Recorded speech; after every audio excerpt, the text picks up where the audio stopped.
Bienestar Social, quería daros la bienvenida y las gracias por estar aquí con nosotros. No ha podido venir por causa mayor, quizás se incorpore con nosotros un poquito más tarde. Entonces os presento yo a Vicent Guillén, por si alguno no le conocéis. Es doctor en Ciencias Químicas por la Universidad de Valencia. Actualmente trabaja en el Hospital Universitario de Valencia en la investigación de la predisposición genética al cáncer. Es autor de los libros Las leyes espirituales y La ley del amor. Pues ya os dejo con Vicent.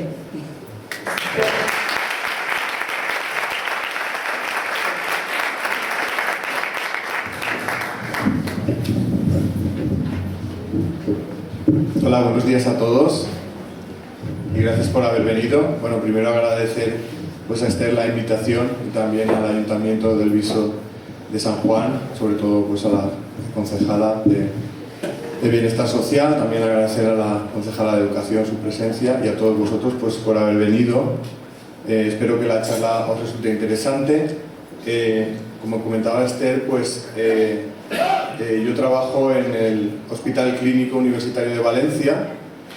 Mi trabajo allí es un trabajo de laboratorio, hacemos estudios sobre genética del cáncer, pero la charla de hoy no tiene que ver directamente con ese trabajo, aunque sí el hecho de haber tenido una formación científica me ha ayudado a conocer todo lo que conoce la ciencia y la medicina sobre el cáncer y qué cosas todavía faltan por investigar más. Y para mí una de esas cosas que falta por investigar más es cómo influye nuestras emociones, nuestra salud emocional en nuestra salud física. Por eso la charla se titula El origen emocional de la enfermedad, porque desde mi punto de vista muchas enfermedades físicas, y esto incluiría enfermedades como el cáncer, pueden estar causadas por conflictos emocionales. De hecho, parte de la charla va a tratar de mostrar diferentes evidencias científicas que realmente relacionan una cosa con la otra. También vamos a hablar de la nueva medicina germánica, que es una forma de entender la enfermedad y su tratamiento, que sí que tiene en cuenta el factor emocional. Y al final de la charla vamos a hablar del significado espiritual de la enfermedad, porque para mí la enfermedad no se puede entender completamente si no es viéndola desde el punto de vista espiritual. Y eso me va a servir un poco de excusa para hablaros de unos libros, ya ha comentado Esther, que son Las leyes espirituales y La ley del amor, que si no los conocéis, espero que a partir de hoy os pique un poco la curiosidad.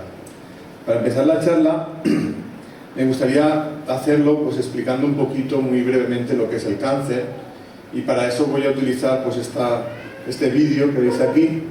Esto es como si tuviéramos una cámara conectada a un microscopio, y eso que vemos aquí serían las células de nuestro cuerpo. Veis ahí unas células de color más oscuro que están como dividiéndose, multiplicándose, creciendo. Y eso es el cáncer, un crecimiento de células descontrolado. Si esas células siguen creciendo, se acabará formando un tumor. ¿Por qué ocurre eso?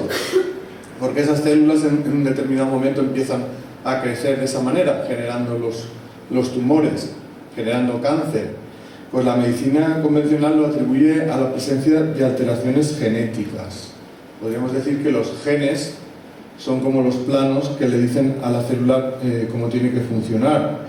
Y si esos planos se alteran, puede ocurrir que las células se mueran o que empiecen a crecer descontroladamente. Se sabe que hay agentes químicos y físicos que producen daños en el ADN, en los genes, por ejemplo la radioactividad, de ahí el grave peligro de los escapes radioactivos, o agentes químicos que por ejemplo están en el humo del tabaco, en el humo de los tubos de escape, o agentes como el benceno o el amianto. Se sabe que provocan daños en los genes, de manera que se cree que la exposición intensa o prolongada a agentes que dañan el ADN también incrementa el riesgo de tener cáncer. Pero también es cierto que hay muchas personas que nunca han estado expuestas a dosis importantes de este tipo de agentes que también tienen cáncer, con lo cual es un poco difícil de explicar todos los casos de cáncer o muchos de los casos de cáncer desde el punto de vista exclusivamente físico, como una enfermedad causada por la exposición a agentes que dañan los genes. ¿Cómo trata la medicina convencional el cáncer? Pues básicamente durante mucho tiempo lo que ha intentado es destruir esas células tumorales y para ello lo que más ha utilizado son agentes que también dañan el ADN, los genes. Por ejemplo, la quimio y la radioterapia. El problema de esos tratamientos es que son inespecíficos, es decir, no distinguen entre células tumorales y células sanas, afectan a todas. Y por eso, pues, los efectos secundarios de esos tratamientos pues, también son bastante importantes. No hace falta que me extiendan eso, todos habréis conocido a personas pues, que han recibido quimio, radioterapia, incluso alguno de los que están aquí puede ser que haya recibido, y sabéis pues, que los efectos secundarios que causa. Pero pues, se nos dice que este es el mal necesario por el que hay que pasar para poder curarse. Sin embargo, yo en algún momento me pregunté hasta qué punto esa forma de tratar el cáncer estaba siendo efectiva. Y para contestar esa pregunta lo quiero hacer con los datos de un artículo de investigación publicado en el año 2010 en una revista de investigación en cáncer. En este artículo lo que hacen es analizar la evolución de la mortalidad de cáncer en Europa durante 30 años, desde el año 1975 hasta el año 2005. Nosotros nos vamos a centrar en analizar los datos de España. En estas gráficas que veis aquí están representadas la tasa de mortalidad por cáncer en España, separada por sexos, porque en realidad mueren más hombres de cáncer que mujeres, y está representada el número de muertes por cada 100.000 habitantes. Si por ejemplo nos fijamos en los datos del año 1975, estarían a vuestra izquierda, ese año murieron unas 90 mujeres por cada 100.000. Si analizamos los datos del año 1975, bueno, en el eje horizontal estarían representados los años y en el vertical el número de muertes por cada 100.000 habitantes. En el año 1975 murieron unas 95 mujeres por cada 100.000. Y si vemos la evolución a lo largo del tiempo, veremos que más o menos la tasa de mortalidad se permanece bastante constante, con una ligera disminución en los últimos años, pero que no es significativa. Y en el caso de los hombres, en el año 75 murieron 150 hombres de cáncer por cada 100.000 habitantes, y vemos que a partir de los años 80 se incrementa el número de muertes, luego desciende un pelín, pero no es un descenso significativo.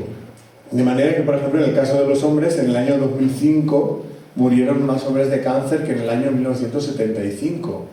Y en el caso de las mujeres, más o menos el mismo número. Entonces, a la luz de esos resultados, uno se puede hacer la siguiente reflexión. ¿Cómo es posible que, habiendo tantos avances científicos, tantos nuevos tratamientos contra el cáncer, no hayamos conseguido disminuir significativamente la mortalidad por cáncer? Es decir, es que hay algo que la medicina convencional está dejando de considerar y que es muy importante para conseguir ese objetivo, que es la curación.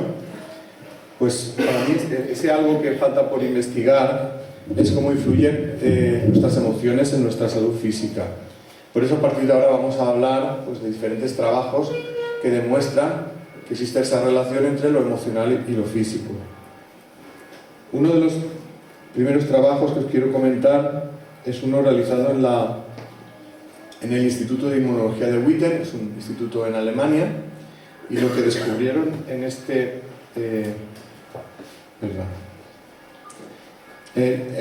grupo de investigación es que las células tumorales están conectadas con el sistema nervioso y que a través de esa conexión reciben la señal de crecimiento del sistema nervioso. Es decir, que antes se pensaba pues, que las células tumorales pues, crecían por una señal interna de las propias células, provocada por las alteraciones genéticas. Pero si hacemos caso de lo que nos dice este artículo, a lo mejor esa señal de crecimiento no procede de las propias células tumorales, sino que procede del sistema nervioso. Y es el sistema nervioso el que le da la orden a esas células para que empiecen a crecer.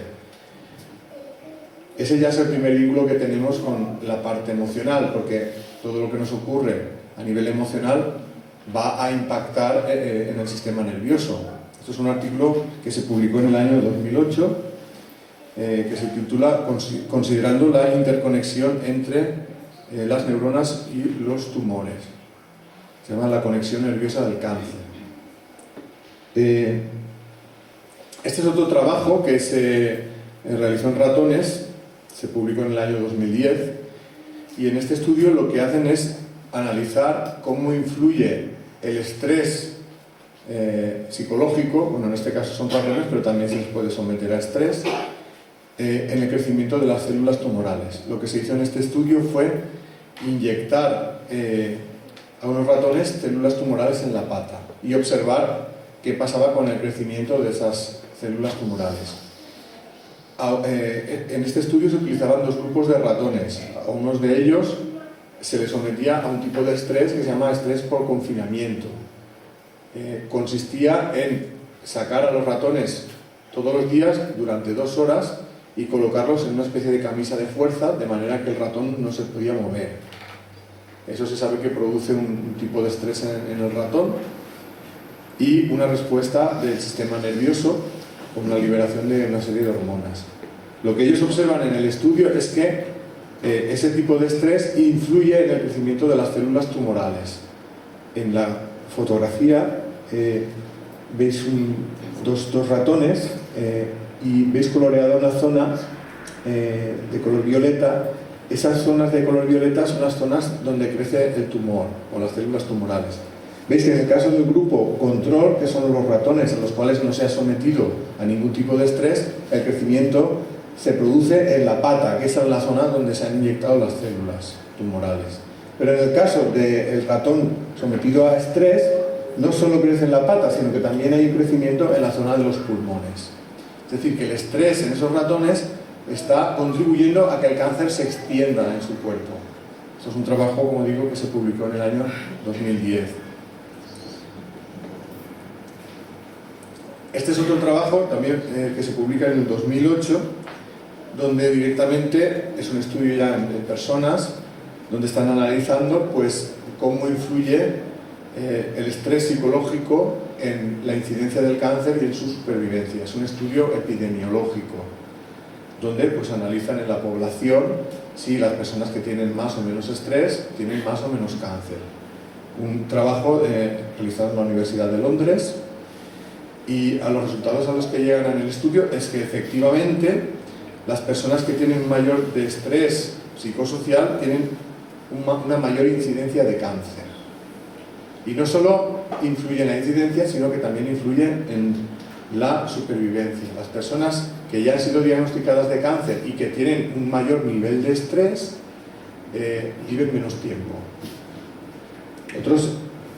Otras conclusiones del estudio son estas que os digo a continuación. Por ejemplo, existe una incidencia de cáncer más alta asociada a la depresión. Las personas con depresión tienen un riesgo de tener cáncer el doble de aquellas que no tienen depresión. O también la personalidad propensa al estrés y la actitud negativa frente a los problemas de la vida también incrementan el riesgo de tener cáncer. Esto era un pequeño preámbulo para hablaros del trabajo del Dr. Hammer, un médico alemán, que para mí ha sido la persona que más ha contribuido a la hora de demostrar cómo influye lo emocional en nuestra salud física. El Dr. Hammer trabajaba en el Hospital Universitario Oncológico de Múnich, un hospital dedicado al tratamiento del cáncer, hasta que un hecho trágico cambia su vida. Y ese hecho trágico tiene mucho que ver con los descubrimientos que él hará posteriormente. Ese hecho trágico tiene que ver con lo que le ocurrió a su hijo, Dirk Hammer, que es este chico que veis aquí en la imagen. Resulta que Dirk Hammer, pasando unas vacaciones en Italia, pues recibe un disparo en la cabeza y a consecuencia de ese disparo queda en coma. Os preguntaréis qué tiene esto que ver con el tema que estamos tratando del cáncer.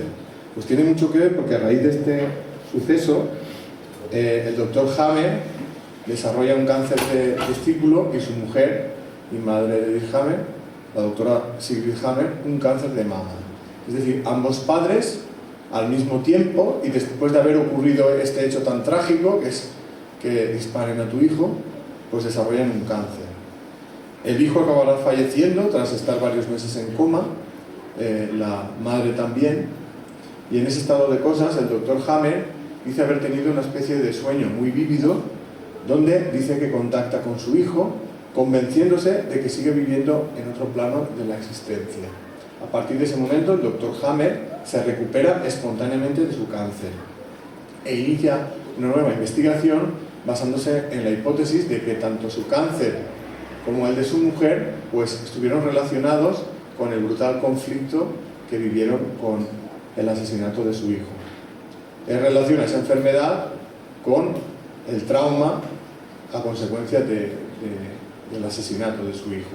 Y se pregunta además, ¿no puede estar ocurriendo que en el caso de otras personas con cáncer hay algún tipo de evento traumático anterior a la enfermedad y que sea el detonante de esa enfermedad?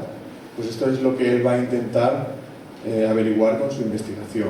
Es una investigación que dura muchos años, donde él analiza más de 100.000 casos, pues llega a una serie de conclusiones que yo os voy a intentar resumir a partir de ahora. La primera de las conclusiones es lo que se denomina la primera ley de hierro de Hammer, que más o menos dice que el cáncer y otras enfermedades, porque él en realidad no hace una distinción entre cáncer y otro tipo de enfermedades físicas, el cáncer y otras enfermedades físicas son un programa biológico de la naturaleza que se activa ante una situación de emergencia orgánica. Sería una situación que pone en riesgo la vida. Esa situación que pone en riesgo la vida puede estar causada por un problema físico o por un conflicto psicológico. En el caso de que sea por un conflicto psicológico, suele ser un conflicto grave desde el punto de vista de la persona que lo sufre, que suele ser repentino, te pilla por sorpresa, y que además también esas personas suelen vivir en soledad.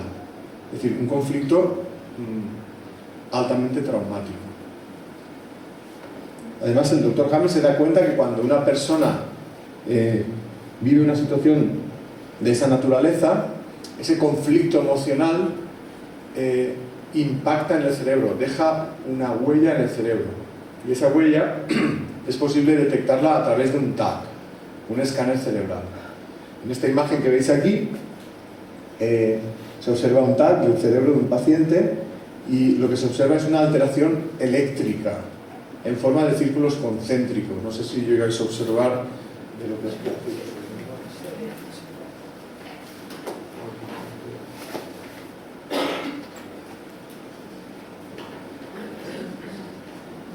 Pensaba que tenía un puntero láser. No sé si veis ahí como una señal en forma de diana de círculos concéntricos, igual en esta imagen se ve mejor. Esta es otra imagen de otro paciente donde se ve pues que hay como una diana y en el cerebro, en este caso veis que es más extensa, que casi abarca toda el área cerebral. El doctor Hammer dice que la intensidad de esta alteración es proporcional a la intensidad del conflicto, es decir, los conflictos más intensos producen alteraciones en el cerebro también más extensas y también enfermedades más graves.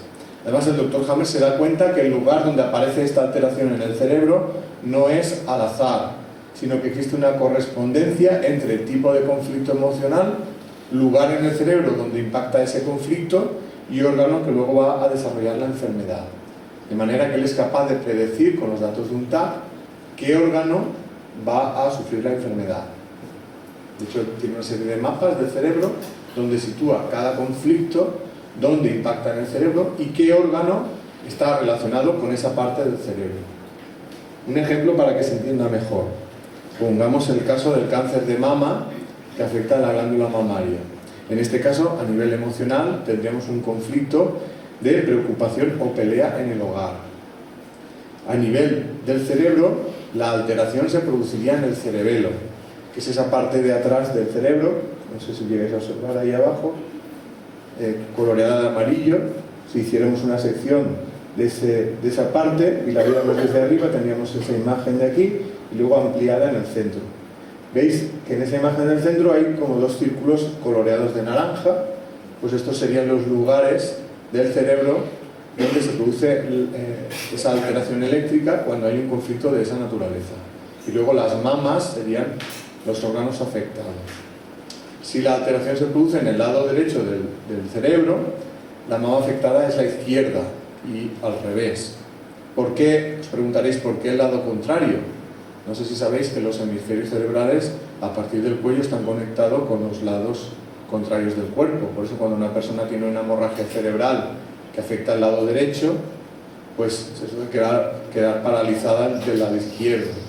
Pues esa correspondencia entre hemisferios cerebrales y partes del cuerpo también se pone de manifiesto en estos casos.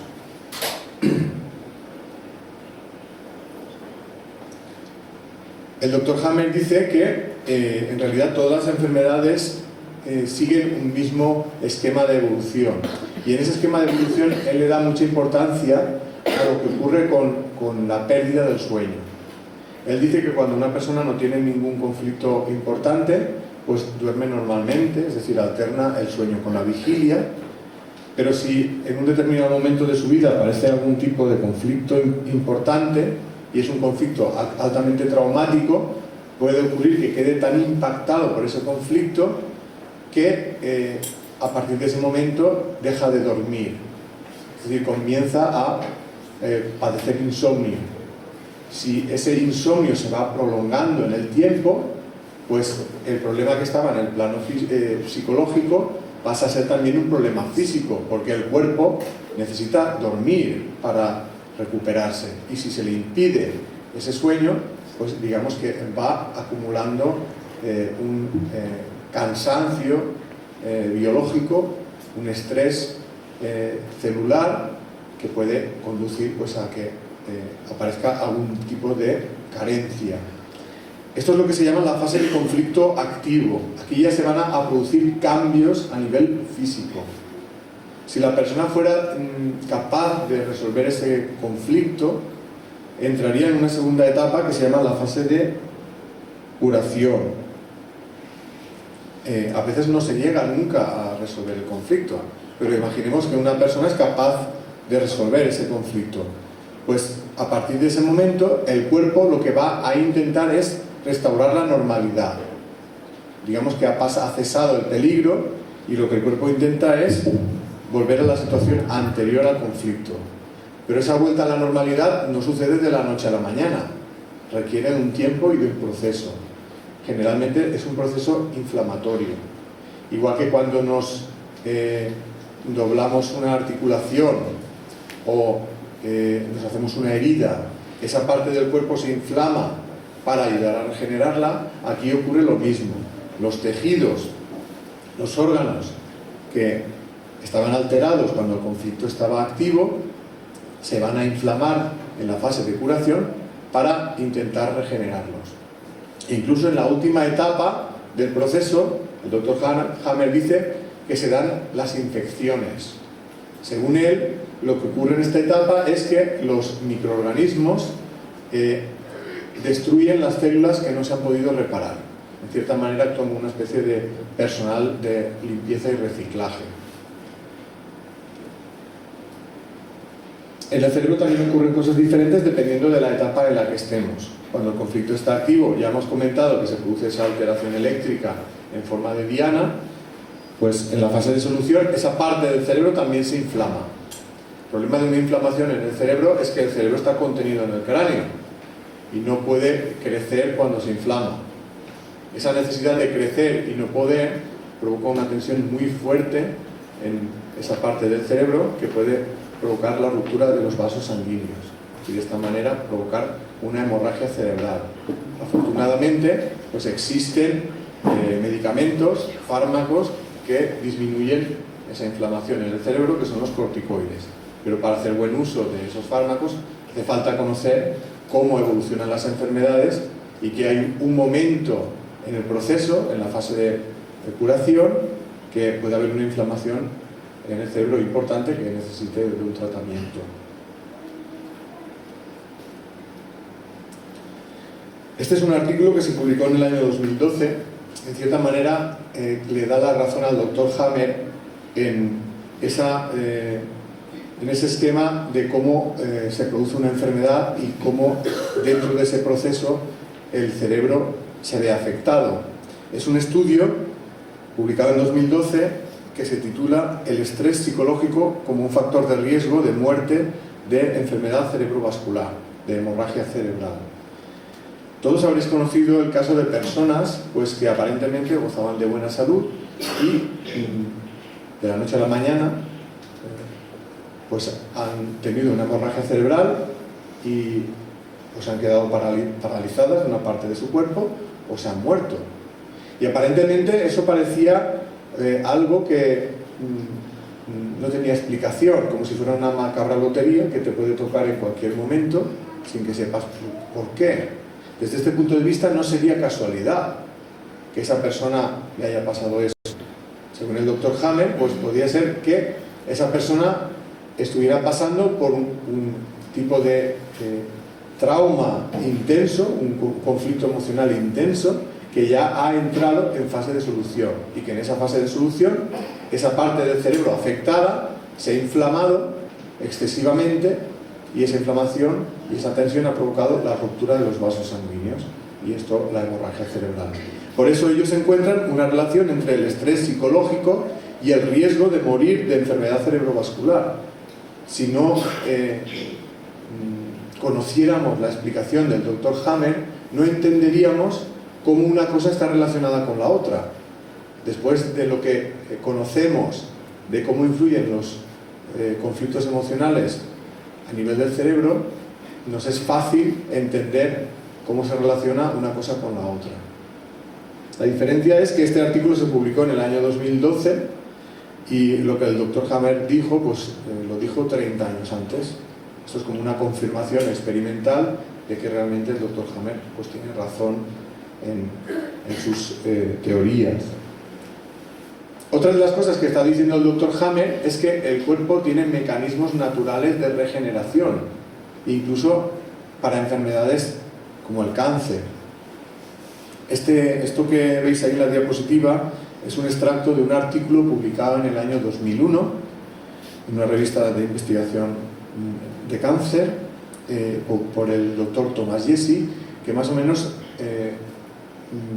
gira en torno al hecho de que existe la remisión espontánea del cáncer. Es decir, confirma una de las cosas que dijo el Dr. Hammer. Os voy a leer un fragmento de este artículo, el resumen del artículo, que dice así. Dice, la curación espontánea del cáncer es un fenómeno que ha sido observado durante cientos y miles de años. Y después de haber sido objeto de muchas controversias, porque muchos médicos no lo admitían, que eso fuera posible, ahora se acepta como un hecho indiscutible. Una revisión de los informes anteriores demuestra que la remisión se asocia con infecciones agudas, fiebre e inmunoestimulación, que es precisamente todo lo que dice el Dr. Hammer que sucede en la fase de curación. En nuestros incesantes esfuerzos para ir más allá de la naturaleza para combatir el cáncer, a menudo se pasa por alto los mecanismos que la naturaleza ofrece para curar nuestras enfermedades. Simplemente también, como digo, la diferencia entre este artículo y las teorías del Dr. Hammer son unos 30 años de diferencia. El Dr. Hammer se adelantó 30 años en cierta manera, a las conclusiones de la ciencia convencional. Y ahora es donde quiero entrar un poco a hablaros del significado biológico de la enfermedad y del cáncer. Antes hemos comentado que el Dr. Hammer concibe la enfermedad física como una respuesta del cuerpo ante una situación que pone en riesgo la vida. Esto, como mejor se entiende, es con un ejemplo. Y el ejemplo que voy a poner es el cáncer de pulmón. Según el Dr. Hammer, el cáncer de pulmón se produce cuando hay una situación de falta de oxígeno, que es peligrosa para la vida. ¿Por qué puede haber una falta de oxígeno? Pues puede ser por una causa física. Por ejemplo, en el fumador que ha estado toda la vida con este hábito, llega un momento en que ha deteriorado tanto sus pulmones que esos pulmones no captan el oxígeno necesario para que esa persona pueda vivir. Se han deteriorado excesivamente. Entonces el cuerpo detecta esa falta de oxígeno y el cerebro envía una señal a los alveolos pulmonares para que empiecen a crecer. Y es entonces cuando se forman tumores en los pulmones, lo que llamamos el cáncer de pulmón. Pero según el Dr. Hammer, esos tumores sí que tienen una función biológica. Sería como una especie de pulmón de emergencia que está orientado a intentar captar el oxígeno que esa persona necesita para vivir y que por la vía normal ya no puede captar. Pero también puede activarse ese mismo programa a causa de un conflicto psicológico. En este caso sería un conflicto intenso de miedo, ansiedad o angustia. Cuando una persona está sufriendo un conflicto de esa naturaleza, pues su respiración se vuelve insuficiente, hasta el punto de que puede faltarle el oxígeno necesario para seguir viviendo. El cuerpo detecta esa falta de oxígeno y activa el programa que tiene para captar más, lo que llamamos cáncer de pulmón. Es decir, que el cuerpo en realidad no le importa tanto por qué se produce la causa de oxígeno, la falta de oxígeno. No sabe si es una causa física o es por un conflicto psicológico. Pero como el resultado de ambas cosas es el mismo, que falta oxígeno, pues el cuerpo se las apaña para intentar captar más. Pues de esa manera más o menos intenta explicar el Dr. Hammer cada una de las enfermedades, intentando ver su significado biológico. Si os resulta difícil entender cómo un conflicto emocional puede causar falta de oxígeno, no tenéis más que observar lo que ocurre cuando una persona tiene un ataque de ansiedad. ¿Qué le pasa? Pues que a consecuencia del ataque de ansiedad empieza a tener dificultades para respirar, sus bronquios se contraen y llega un momento que incluso hasta llega a desmayarse por la falta de oxígeno. Al desmayarse, pues sus bronquios se relajan y vuelve a respirar con normalidad. Pues poner que esa situación, en vez de ser un momento puntual, muy intenso, se prolonga en el tiempo, pues esa falta de oxígeno prolongada en el tiempo puede ser un riesgo para la vida. Entonces el cuerpo, ante esa falta de oxígeno, activa los mecanismos que tiene para intentar paliar esa falta de oxígeno, lo que llamamos el cáncer de pulmón. Es decir, que en este caso el cáncer de pulmón no es en realidad la enfermedad en sí misma. La enfermedad sería la falta de oxígeno. Y el cáncer de pulmón es la respuesta del cuerpo para intentar paliar esa falta de oxígeno. Por todo lo que estamos diciendo hasta ahora, alguien podría razonar y pensar, bueno, en realidad lo que tú dices no se corresponde con la realidad, porque si empezamos ahora a preguntar a todo el mundo por su vida emocional, seguro que todo el mundo pues cuenta un montón de problemas, pero no todo el mundo está físicamente enfermo, aunque la mayoría tiene un achaque u otro. En realidad no es el hecho en sí de tener conflictos emocionales lo que nos predispone a la enfermedad física, sino cómo uno lo vive. Por eso podríamos decir que existe una personalidad susceptible a la enfermedad. Y ahora quiero pues dar algunas ideas sobre en qué consiste esa personalidad o qué características tienen la personalidad susceptible a la enfermedad. Una de las características de esa personalidad es la tendencia que puede arrancar en la infancia a reprimir emociones tóxicas de cólera, resentimiento y hostilidad. La persona que es susceptible a la enfermedad física interioriza este tipo de emociones tóxicas y le cuesta mucho expresarlas, se las queda para sí mismo y van haciéndole daño.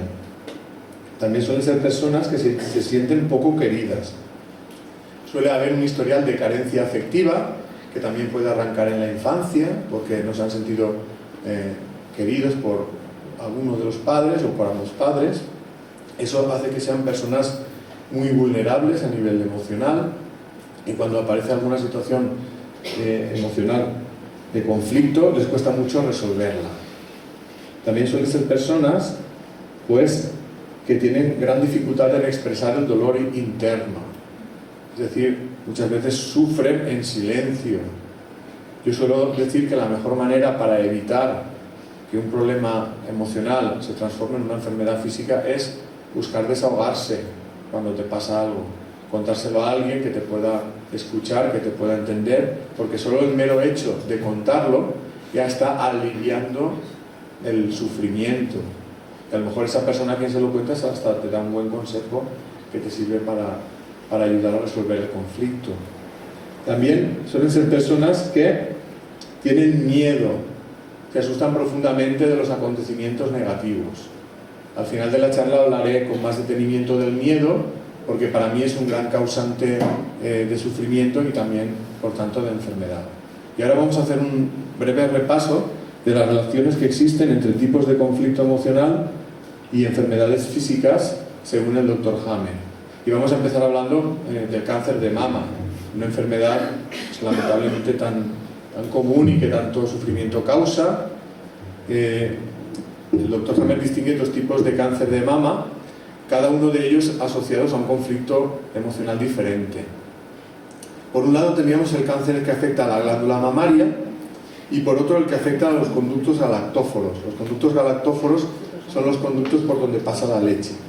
En realidad la estructura de la mama se parece mucho a la de un racimo de uva, donde las glándulas mamarias serían los granos y los conductos galactóforos serían los nervios.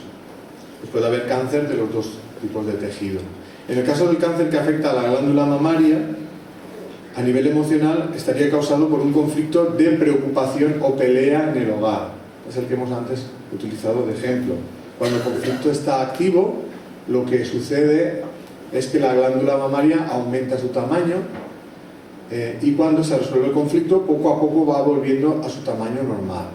Este en realidad no es el cáncer más común. El más común es el otro, el que afecta a los conductos por donde pasa la leche. En este caso, a nivel emocional, el conflicto sería un conflicto de separación o pérdida de un ser querido. Cuando el conflicto está activo, lo que ocurre es que se produce la muerte del tejido que forma esos conductos y cuando el conflicto se resuelve, comienza la regeneración de ese tejido. Y esa regeneración implica un crecimiento celular muy intenso. Aparte implica pues, que esa zona se inflame y que las defensas acudan a ese lugar para ayudar en el proceso de regeneración. Y como los ganglios linfáticos son los cuarteles de las defensas de nuestro cuerpo, pues los ganglios que están más cerca de la mama son los que se van a activar con mayor intensidad, que en este caso son los ganglios de las axilas. Es decir, que el Dr. Hammer interpreta la inflamación de los ganglios como parte del proceso de regeneración de la mama. Sin embargo, la medicina convencional interpreta todos estos hechos de una manera diferente. Cuando observa un crecimiento en los conductos, como no entiende por qué se está produciendo, lo considera un crecimiento maligno en sí mismo. Y cuando observa que los ganglios de la axila crecen, lo interpreta como que el cáncer se está extendiendo de la mama a la axila. El Dr. Hammer considera que esto forma parte de un proceso de regeneración que en algún momento terminará cuando la mama vuelva a su configuración normal. Sí que es cierto que hay veces que todo ese proceso ha generado un tejido de desecho que el cuerpo no es capaz de eliminarlo. A veces sí que sale como una especie de pus a través del pezón, como una secreción, pero hay veces que los conductos están obturados y digamos que ese pus se queda dentro. Entonces lo que hace el cuerpo es encapsularlo y a veces pues una cirugía facilita pues el sacar ese tejido muerto. Lo que más le preocupa al Dr. Hammer del cáncer de mama no es lo que sucede en la mama, sino lo que sucede en el cerebro, por esto que os comentaba de la inflamación excesiva en la fase de curación, que puede provocar la ruptura de los vasos sanguíneos. Seguramente a muchas personas os costará encajar lo que estoy diciendo, pero tengo datos de otros investigadores que avalan esa forma de ver las cosas. Primero hablemos de la parte emocional. Hemos comentado que el Dr. Hammer considera en un tipo de cáncer de mama que está causado por conflictos de separación o pérdida de un ser querido. Pues a raíz de eso os quiero comentar este artículo que se publicó en el año 2003 en la revista American Journal of Epidemiology, una revista de investigación científica, y en este estudio lo que estaban intentando es analizar si había algún tipo de evento estresante de la vida que influyera en el riesgo de tener cáncer de mama. Es un estudio realizado en Finlandia, del Departamento de Salud Pública de la Universidad de Helsinki. En este estudio, el grupo de mujeres estudiadas era más de 10.000 mujeres. ¿A qué conclusión llegan en el estudio? Pues a esta que os voy a leer. Dice, el divorcio, la separación, la muerte del esposo y la muerte de un familiar cercano o un amigo se asociaron con un mayor riesgo de cáncer de mama. Precisamente lo que el doctor Hammer decía, conflicto de separación o pérdida de un ser querido. La diferencia, pues unos 25 años entre lo que lo dijo el doctor Hammer y que se publica este estudio. Este es otro estudio publicado en el año 2004 en la revista International Journal of Cancer. Es un estudio realizado en Suecia, en el Instituto Karolinska de Estocolmo, que es un instituto muy prestigioso de investigación. Y en este estudio también estaban intentando ver pues, si había algún tipo de evento estresante de la vida que influía en el riesgo de tener cáncer de mama. ¿A qué conclusión llegan en el estudio? Pues a esta que os voy a leer. Dice, se detecta un aumento del riesgo significativo de cáncer de mama entre las mujeres que habían perdido a su único hijo cuando el niño tenía entre 1 y 4 años de edad. Estas mujeres tenían un riesgo de tener cáncer de mama 3 veces mayor, casi, que el de las mujeres que no habían pasado por esa circunstancia en la vida. Fijaros que esa puede ser la situación dentro del perder a un hijo, la situación más dramática, que sea tu único hijo y que además muera en los primeros años de vida. Conflicto de separación o pérdida de un ser querido. Hablemos ahora de otra de las cosas que dice el doctor Hammer cuando habla de que el cáncer de mama es fase de solución de conflicto y que la tendencia natural es que poco a poco la mama vuelva a su situación normal, es decir, que puede haber una remisión espontánea del cáncer de mama. Este es un estudio que se realiza en Noruega, se publica en el año 2008. En realidad el estudio no tenía ninguna pretensión de encontrar lo que encontraron, pero la verdad es que lo que encontraron es un hallazgo para mí muy importante y que viene a darle la razón al doctor Hammer.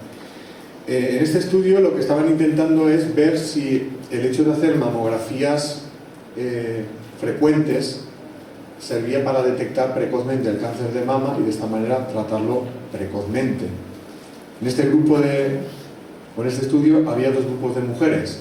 A uno de ellos se les hacía mamografías cada 6 meses y al otro se le hacía una mamografía al principio y al final del estudio.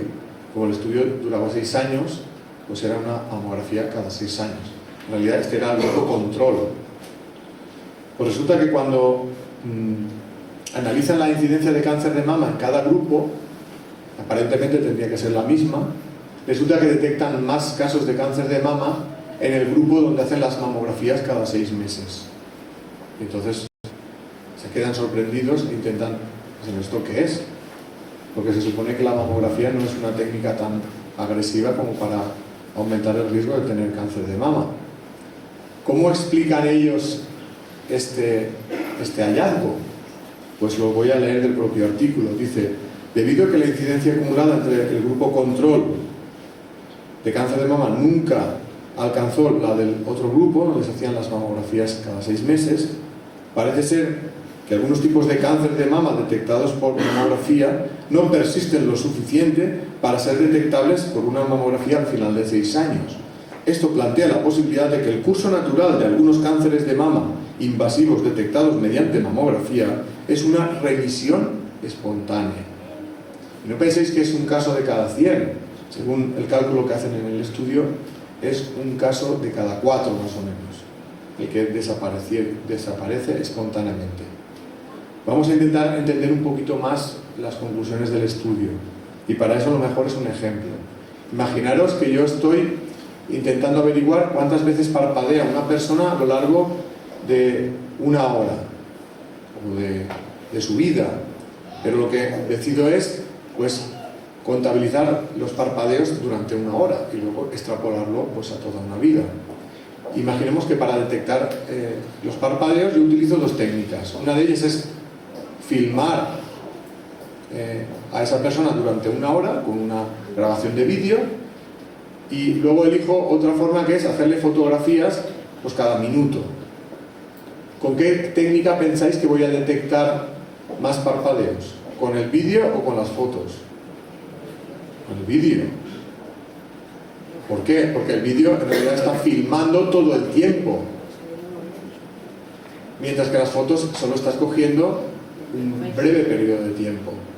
Si la persona parpadea en ese intervalo del minuto que tú no estás fotografiando, pues todos esos parpadeos te los vas a perder.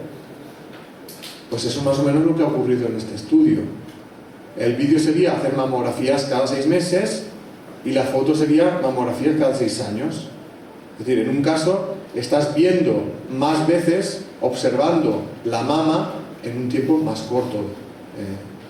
Y mientras que cada 6 meses, o sea, quiero decir que el mirar cada 6 meses la mama va a hacer que todo aquello que ocurra en ese tiempo, pues no te lo vas a perder, porque estás mirando muy a menudo.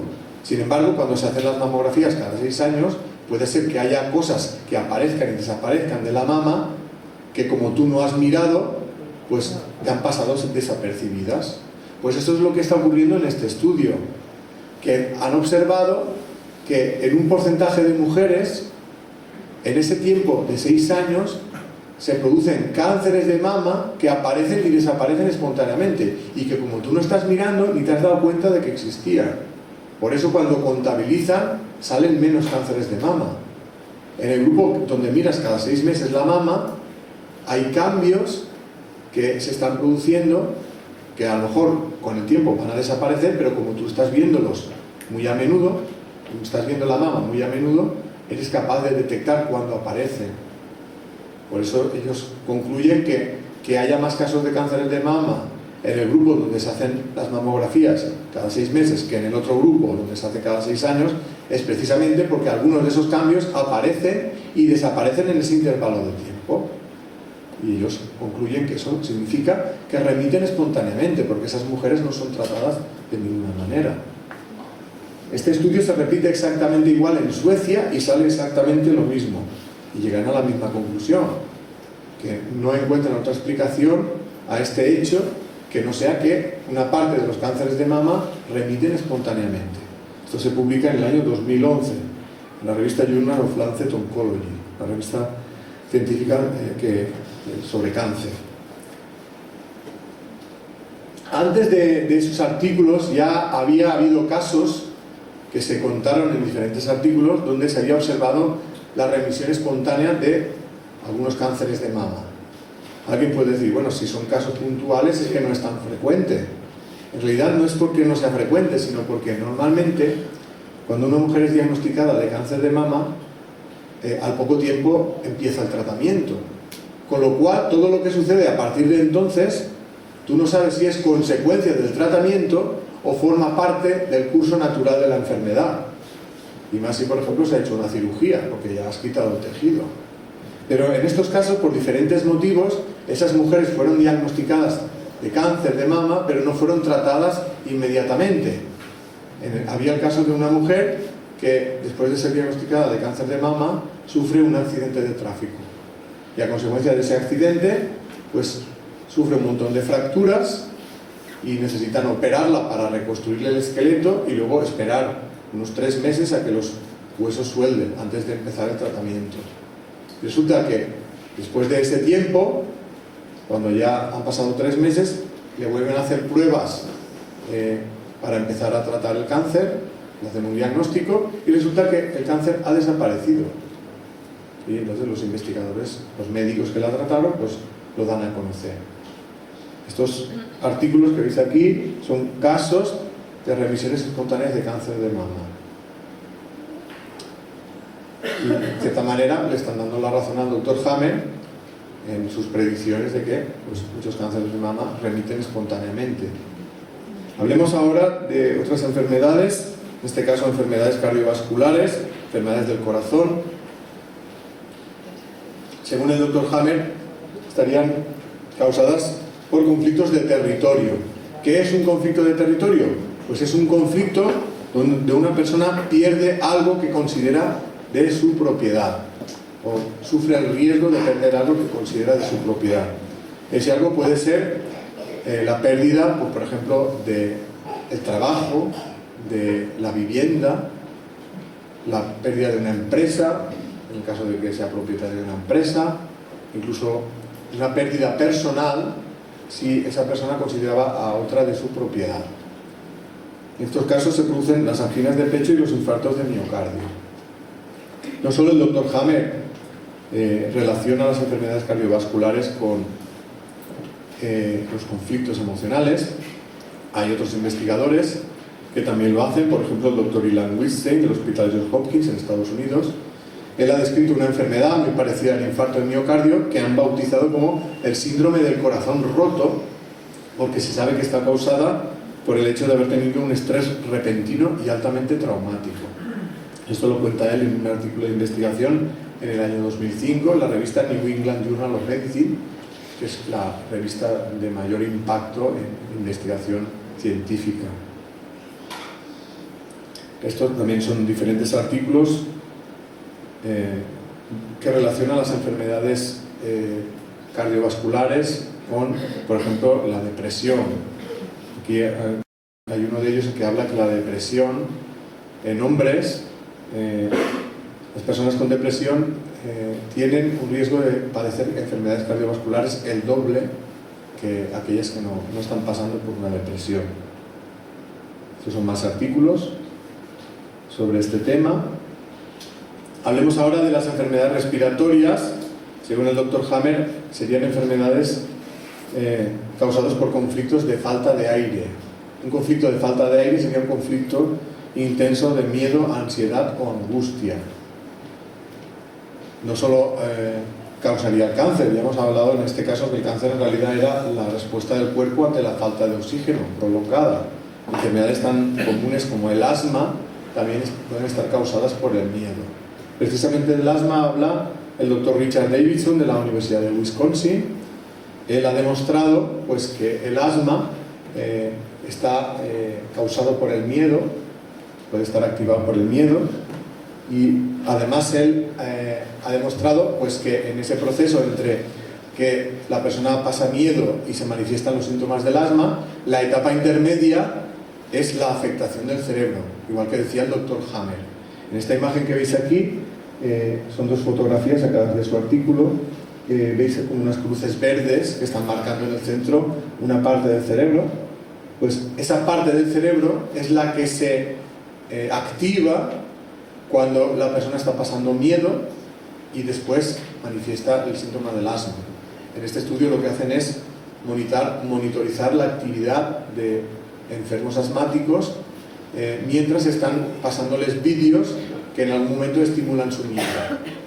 Entonces miden la actividad cerebral en ese momento y luego miden también la respuesta asmática.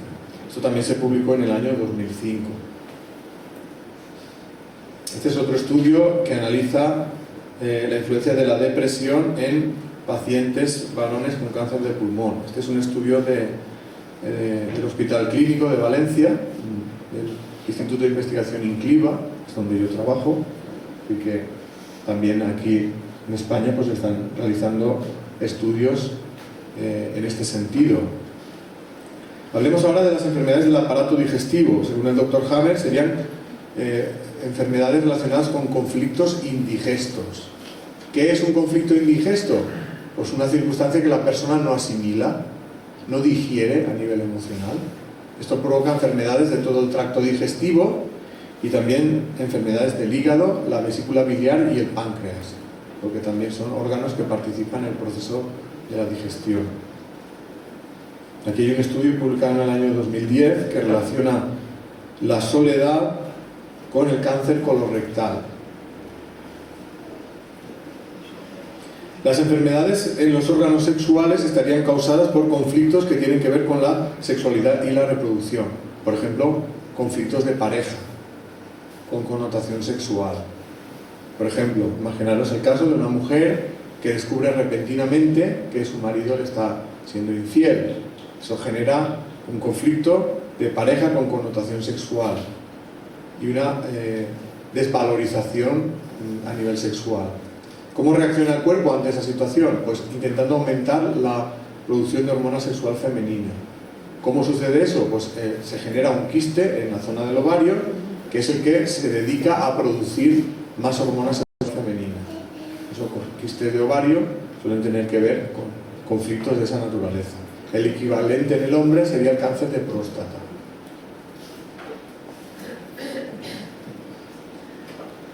También conflictos que afectan pues, a los hijos también suelen provocar cáncer o enfermedades en los órganos sexuales. Por ejemplo, mujeres que desean tener hijos y no pueden concebir y se obsesionan con ese tema y les resulta un conflicto muy fuerte, pueden tener problemas en el útero. Aquí hay un artículo publicado en el año 1971, es decir, anterior a la época Hammer, que ya relaciona la desesperanza con el riesgo de tener cáncer de cuello de útero. Los conflictos que suponen la pérdida de la autoestima son los que provocarían las enfermedades de los huesos y de la médula ósea. Y como en la médula ósea se produce la sangre, pues también causarían enfermedades de la sangre. Enfermedades de los huesos que pueden ser cáncer de hueso o pueden ser otras enfermedades como osteoporosis o artritis reumatoide, y enfermedades de la sangre como las anemias y las leucemias. Estarían relacionadas con conflictos donde se produce la pérdida de la autoestima. Aquí hay algunos artículos que hablan sobre la relación entre las leucemias y los factores de riesgo psicológicos. Incluso hay artículos tan antiguos como algunos publicados en el año 1958, mucho antes que el Dr. Hammer lanzara sus teorías. Ese artículo yo lo considero una joya. Es un artículo que habla sobre la leucemia infantil. En este estudio analizan 33 casos de niños con leucemia infantil y resulta que estudian un poco la situación a nivel psicológica y social de esos niños, y resulta que de los 33 casos, en 30 se ha producido la pérdida de uno de los padres o de los dos, sea por muerte de esa persona, sea por abandono o por cualquier otro motivo. De hecho, también hablan en el artículo de casos después de la Segunda Guerra Mundial se produjo un aumento de la incidencia de leucemias infantiles muy fuerte, y entonces ellos lo asocian al hecho de que en esa guerra pues, murieron mucha gente, muchos padres, muchas madres, y que esos niños huérfanos pues se incrementó la leucemia, los casos de leucemia a consecuencia de la pérdida de ese ser querido que para ellos era el más importante, ¿no?, de su vida.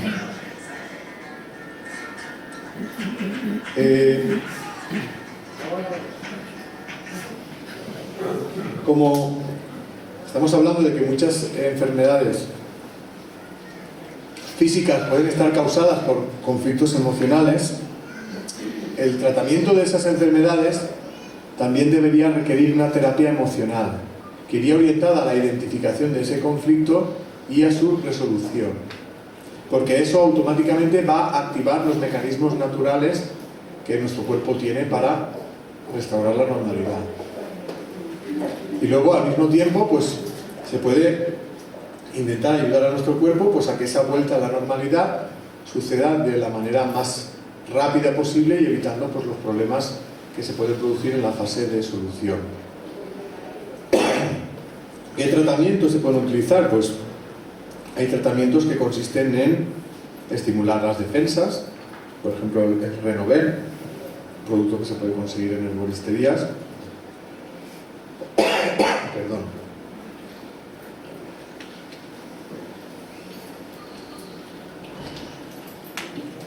O, por ejemplo, hemos hablado ya también de los corticoides, en el caso de que las inflamaciones sean excesivas, sobre todo por el riesgo de edema cerebral y de hemorragia cerebral.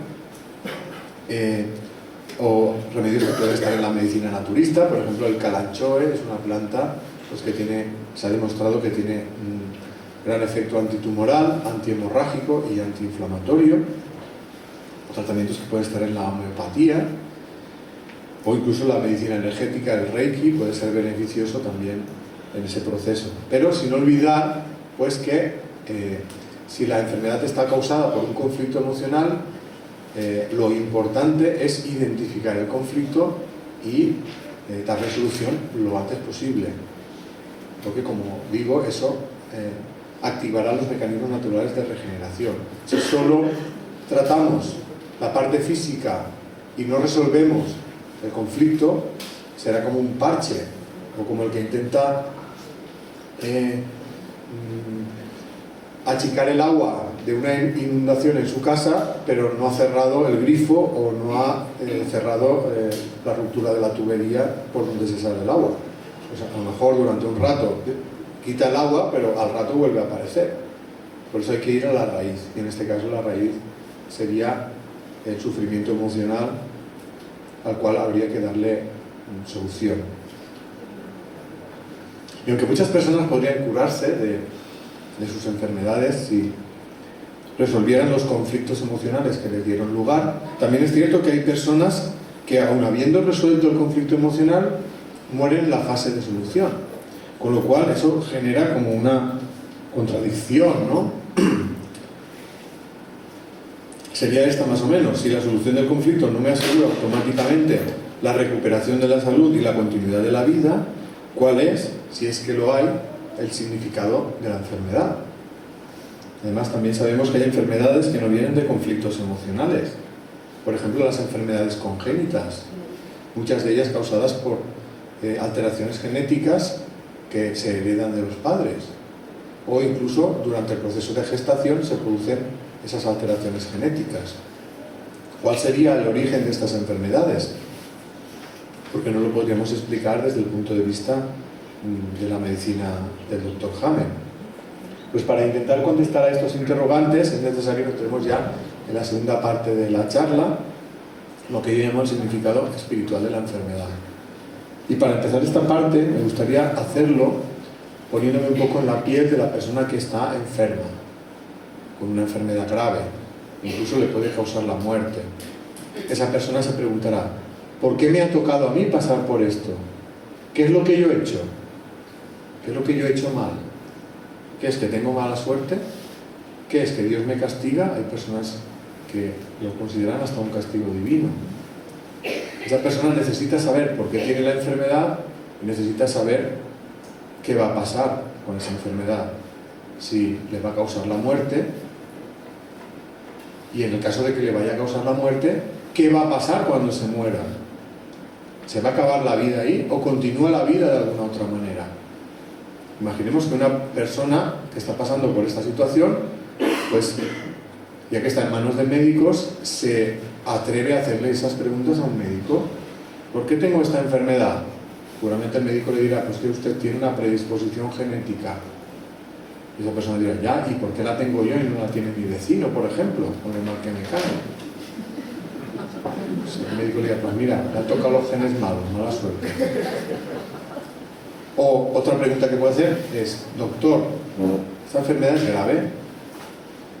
Y si es grave, ¿me puede causar la muerte? Y si me puede causar la muerte, ¿cuánto tiempo me queda de vida? Pues el médico pues puede hacer una predicción basándose en estimaciones de estadísticas, ¿no? Aunque no lo puede asegurar nunca, ¿no? Y ya la siguiente pregunta sería: ¿y cuando me muera qué va a pasar? En el caso de que sea una enfermedad que puede causar la muerte. Seguramente esto no se atreve a preguntárselo a un médico, pero imaginemos que se atreve. ¿Qué es lo que uno esperaría que un médico le contestara?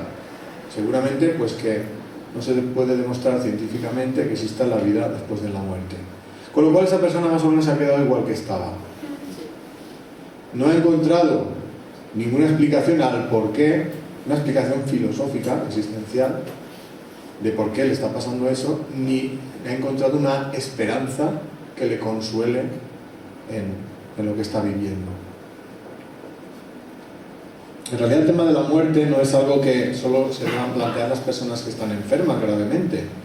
Es algo que nos deberíamos plantear todos, porque todos en algún momento vamos a morir. a lo mejor las personas jóvenes piensan que esto es un tema pues que ya lo pensarán cuando sean mayores, ¿no? Que no les coma la cabeza ahora con ese tema. Pero hay veces que la muerte llama a la puerta sin avisar. Esto es, por ejemplo, a través de un accidente de tráfico o a través de una enfermedad grave, repentina. Entonces ya no podemos dejar el tema para más adelante, porque nos está tocando directamente, sea a nosotros o a personas que queremos. Y como ya la mayoría de personas no están preparadas para cuando llegue ese momento, pues esto es el jarro más frío que le puede acontecer a una persona en la vida, ¿no? La pérdida de un ser querido. Y más si es una persona joven. Porque la mayoría de personas piensan que con la muerte se acaba todo. Se acaba nuestra vida, la de nuestro ser querido y la relación que teníamos de sentimientos con ellos. Sin embargo, para mí sí que existe una respuesta a estas interrogantes, y esa respuesta pues, ha venido a raíz también de estudiar, de conocer las experiencias de personas que en cierta manera han estado en el umbral entre la vida y la muerte. Por ejemplo, personas que han pasado por una experiencia de muerte clínica y tras ser reanimadas vuelven a la vida. Algunas de esas personas cuentan una historia que sucedió en ese momento en el que supuestamente su cuerpo estaba muerto. Ahora hablaremos un poco con más detalle de ese tema. También hablaremos de las experiencias de las personas moribundas, porque en el trance final de su vida también están teniendo una serie de experiencias que parecen extraordinarias, pero que en realidad son muy comunes. Luego también hablaremos de las personas que afirman recordar vidas pasadas y el de aquellas que afirman haber contactado con seres que ya han fallecido. Vamos a ir repasando cada una de esas experiencias para ver qué nos pueden aportar a la hora de responder a nuestros interrogantes. Ahora me ha entrado un poco de frío.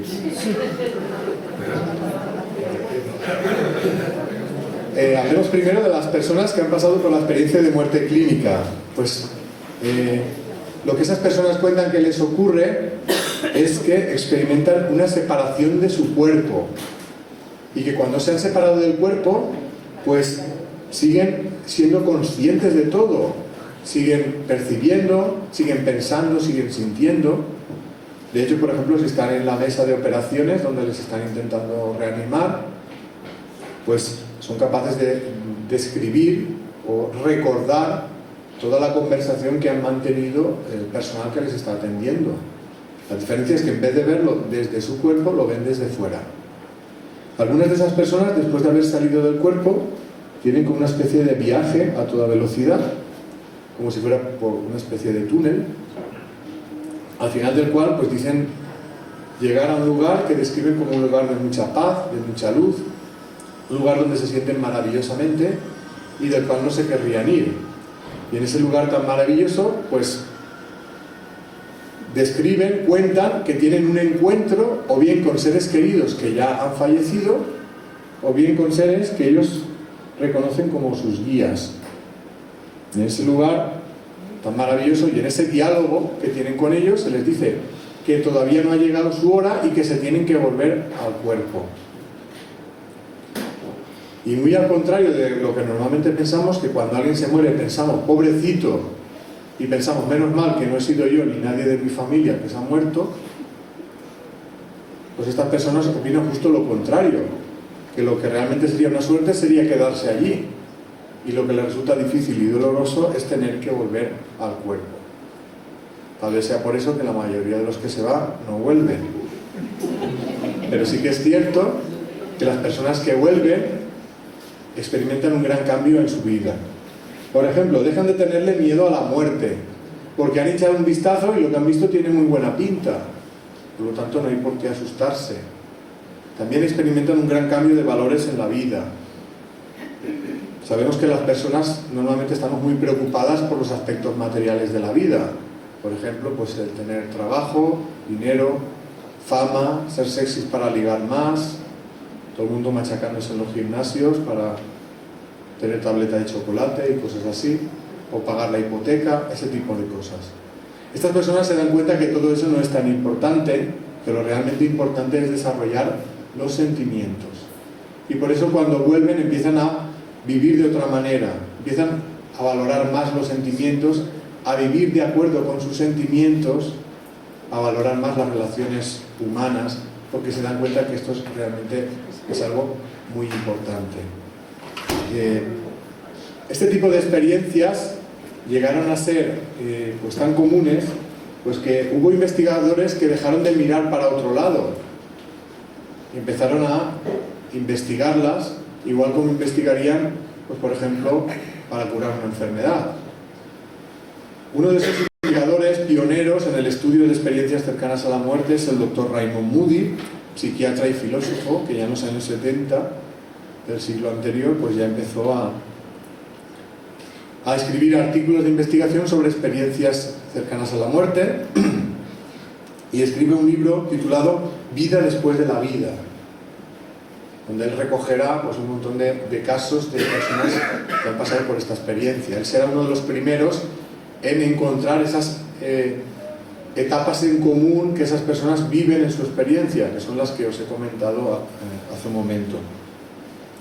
Después de él, otros investigadores se atreven a salir del armario, que empiezan a contar también su investigación. Uno de ellos es el doctor Melvin Morser, pediatra del Hospital Infantil de Seattle, que por cuestiones de trabajo había atendido pues, casos de niños que habían entrado clínicamente muertos y se consigue reanimarlos. Y resulta que algunos de esos niños cuentan la misma historia que los adultos. La historia de la salida del cuerpo, la experiencia del túnel, el encuentro con seres y la vuelta al cuerpo. Y esto pues también lo publica en algún artículo de investigación y en su libro Más cerca de la luz, lo que revela las experiencias próximas a la muerte de los niños.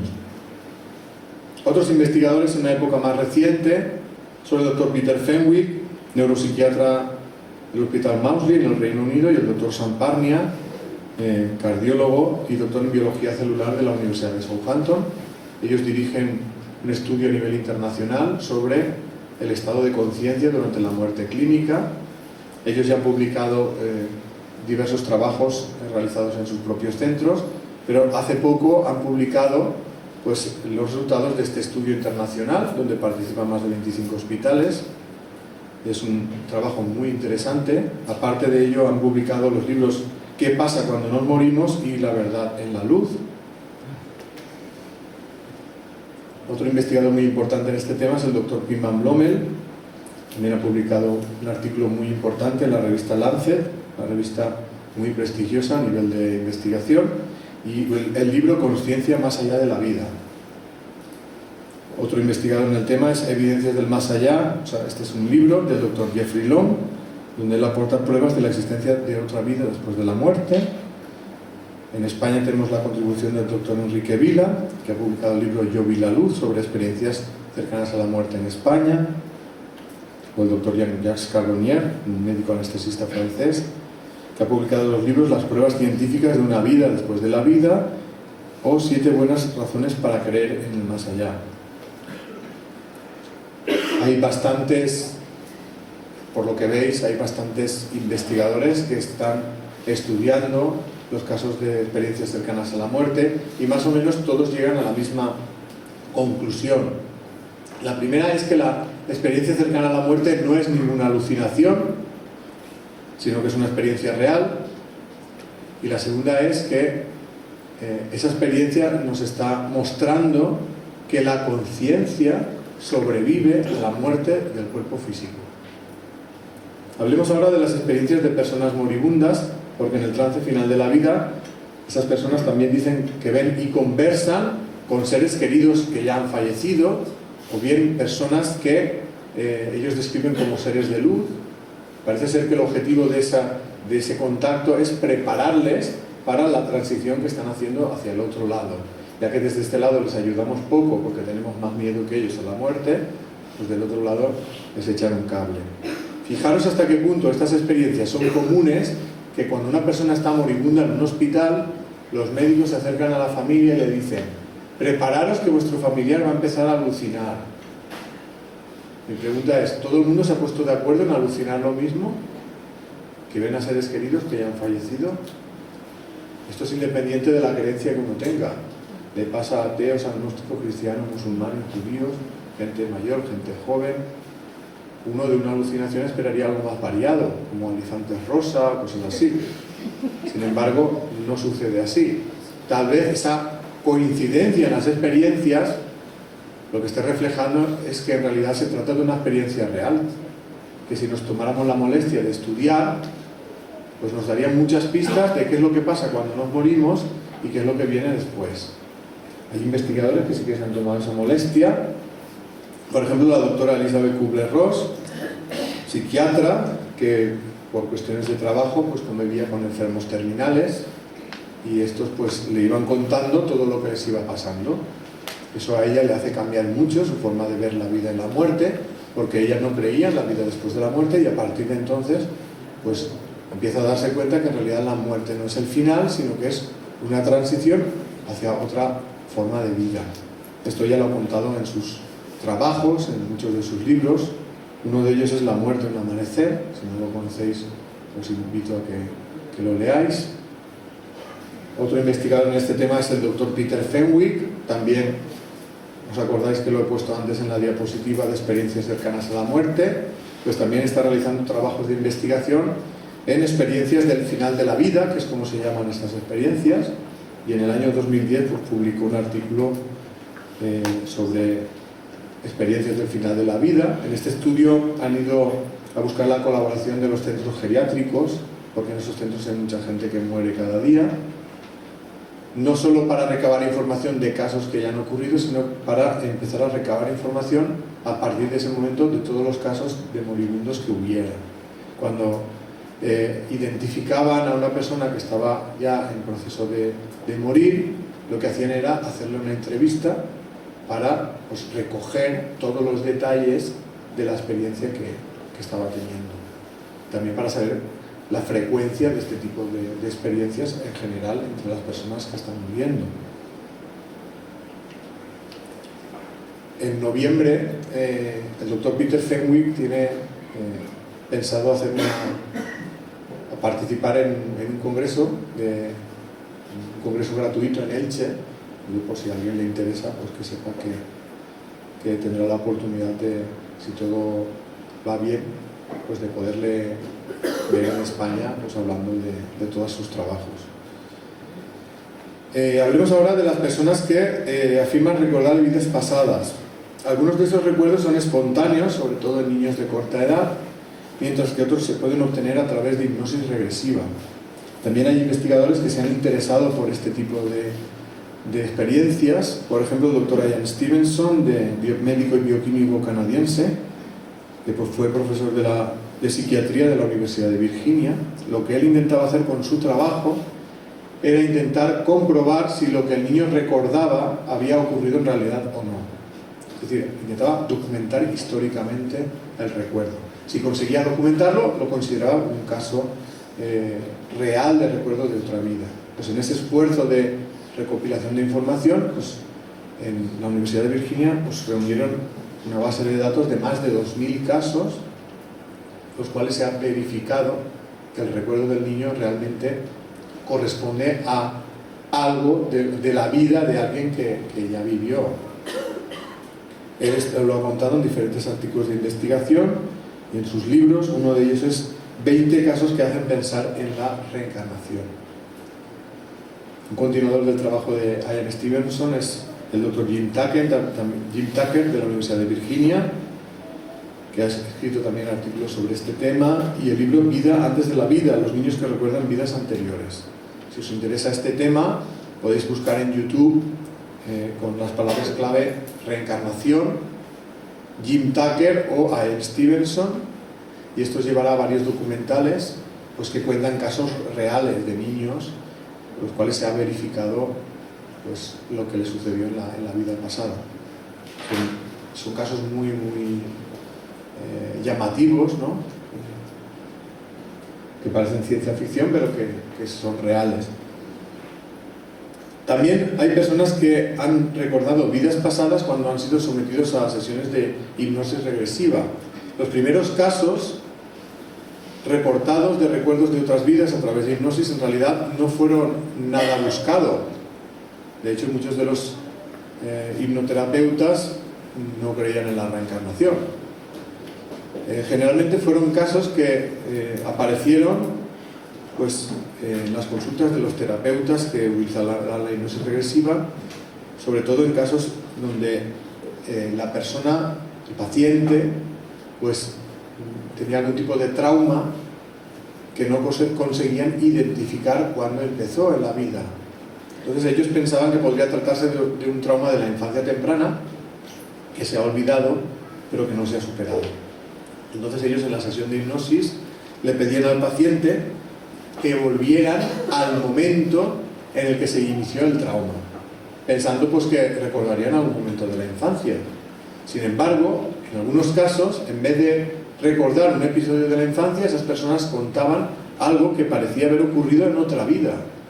Incluso había personas que contaban la forma de morir de la vida anterior y cómo esa forma de morir fue tan traumática que había causado el miedo o la fobia de la vida actual. Por ejemplo, había personas pues, que tenían miedo a entrar en el agua, no se atrevían a meterse en la playa o en la piscina y nunca habían tenido un episodio de casi ahogamiento cuando eran niños. Resulta que cuando se les hizo la regresión, esas personas contaron pues, que en la vida anterior habían muerto ahogadas y describen cómo murieron y cómo esa forma de morir les había sido tan traumática pues que había perdurado en la vida actual pues como un miedo a meterse en el agua. Algunos libros que hablan sobre esta temática pues son Vida antes de la vida, de la doctora Helen Wambach, Vidas pasadas, del doctor Peter Fenwick, ya veis que está metido en todos los fregados, el doctor Peter Fenwick, o los del doctor Brian Weiss, Muchas vidas, muchos maestros, muchos cuerpos, una misma alma. También quiero comentar con más detalle el libro La vida entre vidas del doctor Michael Newton, porque en este libro se recogen testimonios de personas que no es que recuerden una vida anterior físicamente encarnados, sino que recuerdan periodos de vida en los que no se está ligado a un cuerpo físico. Lo que generalmente estas personas recuerdan es la etapa anterior al nacimiento y cómo están pues, preparando en ese otro lugar antes de nacer pues las pruebas a las que se van a enfrentar en la vida, cómo están decidiendo, por ejemplo, la configuración de las familias, quiénes van a ser los padres, los hijos, los hermanos, todo con el propósito de ayudarse mutuamente en la vida en la que actualmente están. Otra cosa es que luego lo hagan. Ya sabéis que en las familias pueden haber los mejores amores, pero también están muchas grandes disputas. Hay personas que además afirman haber contactado con seres que no están físicamente vivos en la actualidad. El contacto más común es el que se da con seres queridos fallecidos recientemente, que vienen a través de sueños vívidos o apariciones a pie de cama, en ese estado de duerme-vela, que uno no está ni despierto ni durmiendo, pues se aparecen a los que están en este lado. Parece ser que el objetivo de ese contacto es hacer saber a sus familiares pues, que ellos siguen vivos, que están bien, que no debemos preocuparnos por ellos ni sufrir porque ellos están bien, que lo que tenemos que procurar es superar el dolor y continuar con nuestra vida y procurar ser lo más felices que podamos y pues esperar al momento en que nos volvamos a reencontrar cuando nosotros pasemos al otro lado. Este tipo de experiencias son bastante comunes, pero hay muchas personas pues, que se lo callan por el miedo al que dirán los demás, miedo a que los demás piensen que se están volviendo majaras, consecuencia del trauma. O incluso hay personas que creen que esa experiencia forma parte de una alucinación y que no es real. Pero hay muchas personas que han tenido esta experiencia. Algunos libros que hablan sobre este tema son Crónicas del Más Allá, de Sol Blanco Soler, o Visitas del Más Allá, de Sylvia Browne. Hay además personas que dicen tener este tipo de contactos de una manera más frecuente, es decir, no solo limitado a cuando se muere un ser querido, y que dicen recibir mensajes de esos seres que supuestamente están al otro lado. Independientemente de que haya personas que se estén inventando ese contacto, como los que salen a partir de las 12 de la noche por todos los canales, o personas que creen que tienen esta experiencia cuando en realidad es una sugestión de su mente, es decir, que ellos no saben que están equivocados, pero realmente es de su mente. Es cierto, para mí hay personas que realmente el tipo de experiencias que tienen y el tipo de información que dan, pues le da como signos de veracidad.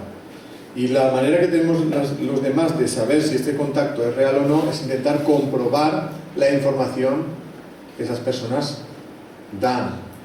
Y esto es lo que ha intentado la doctora Julie Beischel, doctora en farmacología de la Universidad de Arizona.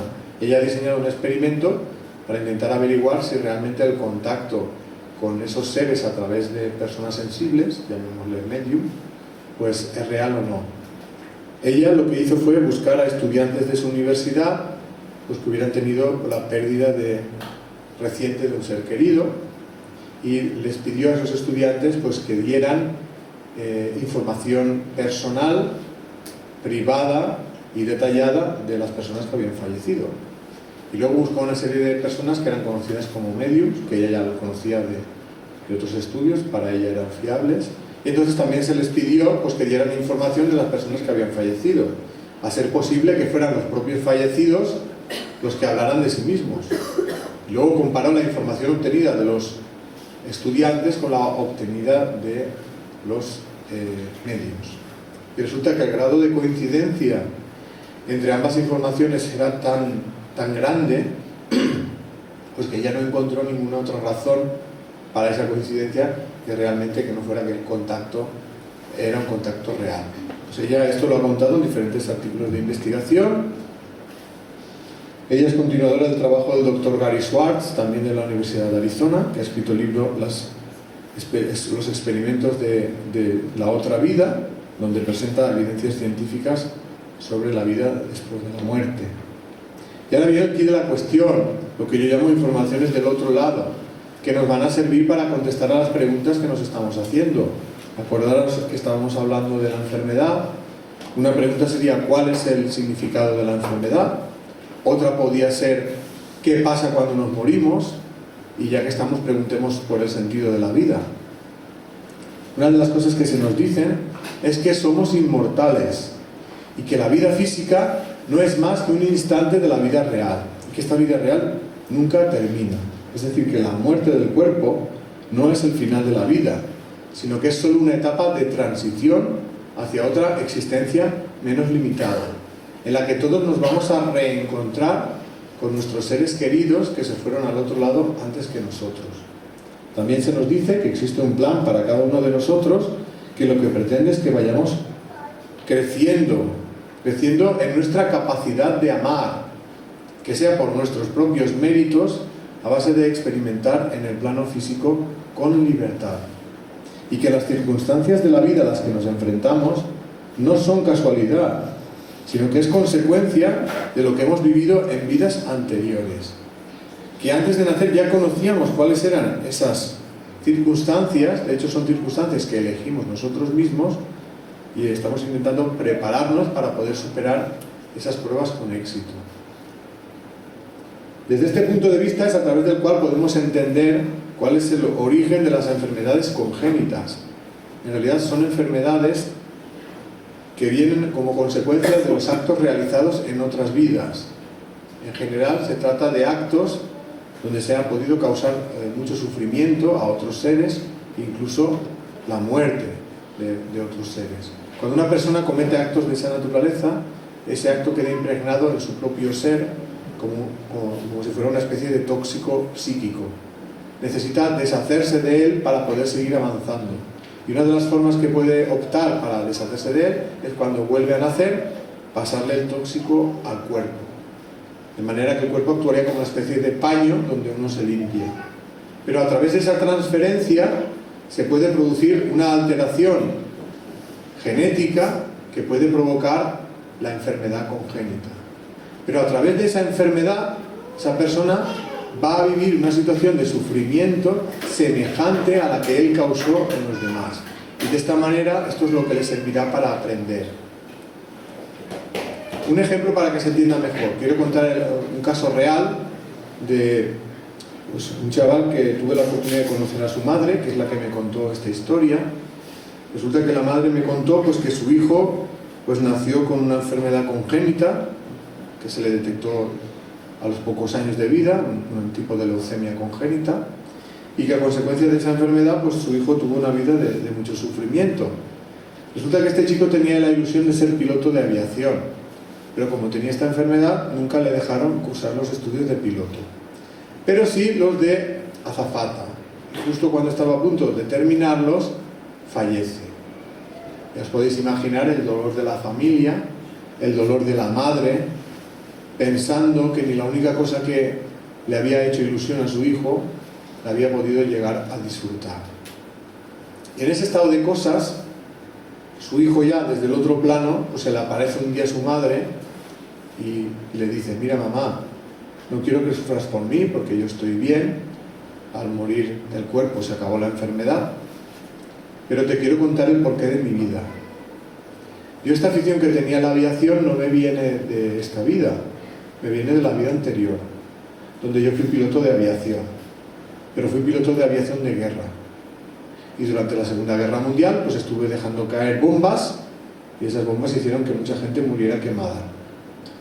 Yo elegí esta enfermedad porque era como ir quemándome poco a poco por dentro, como experimentar en mí mismo el sufrimiento que yo había causado en los demás, y de esta manera tomar conciencia pues que ese sufrimiento no le es deseable a nadie y que debo dejar de provocarlo.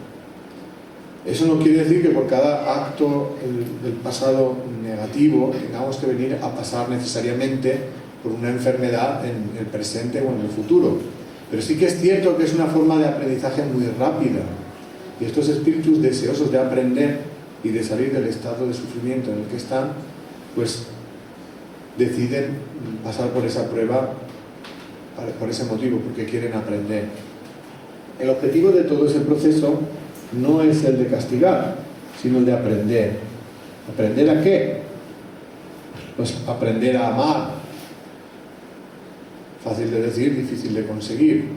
Y dentro del aprender a amar está el aprender a no hacer daño a los demás. Y esto es lo que estas personas con estas experiencias querían aprender.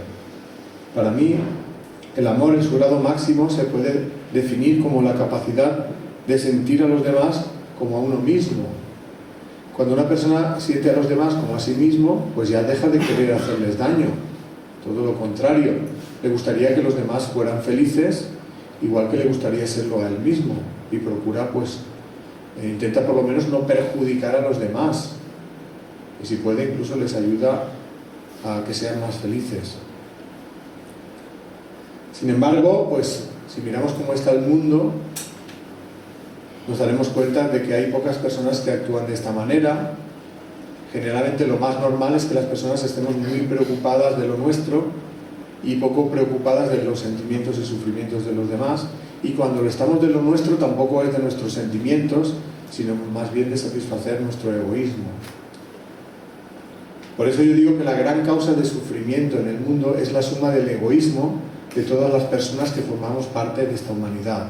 Por eso considero que para poder desarrollar la capacidad de amar es tan importante desarrollar los sentimientos como eliminar el egoísmo.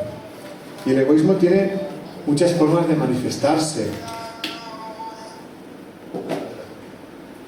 No pensemos solo en el egoísmo material, no pensemos solo en la codicia o la avaricia. Hay muchas formas de egoísmo que son más sutiles, que a veces pues pasan desapercibidas, pero si nos dejamos llevar por ellas podemos estancarnos en el proceso de aprendizaje del amor. Esas formas de egoísmo son muy diversas. En los libros las llamamos los egosentimientos, e intentamos pues hablar de cada una de ellas, de cómo reconocerlas y de cómo intentar poco a poco ir eliminándolas. Yo por cuestiones de tiempo solo os voy a hablar de dos, que son el apego y el miedo, pero antes de hacerlo me gustaría dar unas pequeñas pinceladas sobre cuál es el primer paso que deberíamos dar para poder desarrollar la capacidad de amar. Y para mí ese paso es el amarnos a nosotros mismos.